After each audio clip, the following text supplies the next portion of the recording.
بسم الله الرحمن الرحيم. باب ما جاء ويل للآقاب من النار. بسند متصل منا إلى الإمام الحافظ أبي عيسى محمد بن عيسى بن ثورة الترمذي رحمه الله تعالى قال: حدثنا قتيبة قال حدثنا عبد العزيز بن محمد عن سهيل بن أبي صالح عن أبيه عن أبي هريرة رضي الله عنه أن النبي صلى الله عليه وسلم قال: ويل للآقاب من النار.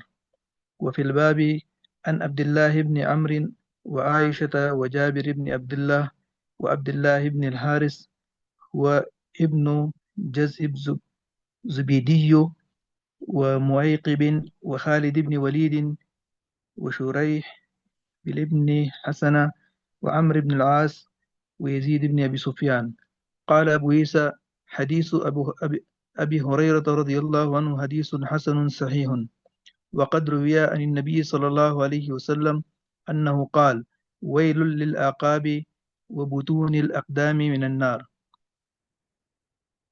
وفقه هذا الحديث أنه لا يجوز المسح على القدمين إذا لم يكن عليهما خفين أو جوربين أو كما قال.